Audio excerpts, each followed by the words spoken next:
2 घंटे की क्लास में हंसना और हंसना जरूरी होता है, क्योंकि ये मन को आनंदित करता है और मानसिक बोझ को कम करके पढ़ाई में फोकस करने को प्रेरित करता है। लेकिन उस हंसने और हंसाने में नैतिकता होनी चाहिए। महिलाओं की ये डबल मीनिंग है कि बातें करना आपको आनंद देता है, लेकिन मैं ऐसा आनंद देकर आपको हंसा नहीं सकता। जो कि किससे सुनाकर मैं आपको आनंदित नहीं कर सकता, क्योंकि मेरा व्यक्तित्व ऐसा नहीं है। ये रुक जाएगा प्लीज। मैंने अपने 39 साल की उम्र में और 18 साल के टीचिंग कैरियर में जो भी कुछ सीखा उसे अपने जीवन में उतारा। उसका एक उदाहरण है कि बिना बातें करे विज्ञान जैसे विषय को इतने गंभीर अंदाज में होकर पढ़ाता गया। किसी भी महिला के लिए दोगली बातें करना और अमर्यादित बातों के लिए बायोलॉजी से बेहतर कोई भी विषय नहीं हो सकता था। लेकिन मैंने अपने पढ़ाने के तरीके से इस बात को साबित कर दिया कि किसी भी विषय को पढ़ाने के लिए विचारों में फूहड़पन लाकर मनोरंजन करने की आवश्यकता नहीं होती।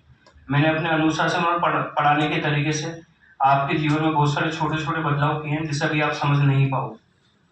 महिला के मासिक चक्र और जनन तंत्र पढ़ाकर मैंने आपके विचारों को इस प्रकार से साफ किया है कि अब आप इस पर निसंकोच इस विषय पर अपने दोस्तों, परिवार और समाज में सभ्य अंदाज में इस विषय पर खुलकर बात करने की स्थिति में आ गए हो, जो उनमें जागरूकता का काम भी करेगा।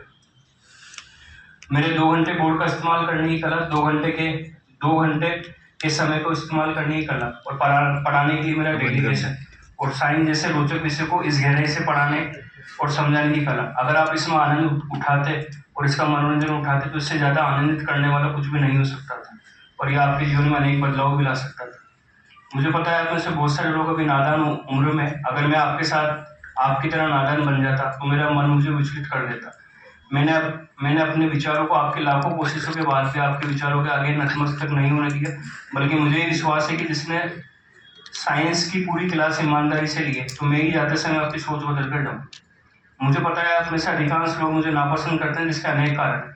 शायद अगर मैं सबको पसंद आता तो जमीन पर रहकर आसमान की परिधि में खो जाता। जीवन में कुछ आलोचक भी जरूरी है जो आपको जमीन की परिधि में सीमित रखे। ना मेरे में ईगो है, ना मेरे में एटीट्यूड है, और ना ही मैं खुद को पता नहीं क्या समझता हूँ। फिर भी अगर आपको ऐसा लगता है कि मुझ में ईगो है, एटीट्यूड है, तो लगने दीजिए, क्योंकि लगने की गलतफहमी में कोई भी इलाज नहीं होता। जिन लोगों को लगता है कि नहीं सर आप ऐसे ही हो सकता है मैं वैसा ही हूँ, क्योंकि ईमानदारी से जिस लक्ष्य को पूरा करने के लिए आप यहाँ आए हो, उस लक्ष्य को अगर आप भूल कर पढ़ाई नहीं कर रहे तो मैं जबरदस्ती मेरा ईगो या एटीट्यूड दिखाकर उस लक्ष्य को पूरा करने की कोशिश मेरी तरफ से करता रहूंगा, चाहे फिर आप मेरे ऊपर किसी प्रकार का टैग लगाते जाइए।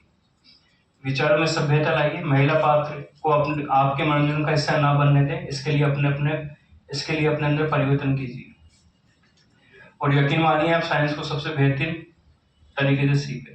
बस हो गया इतना।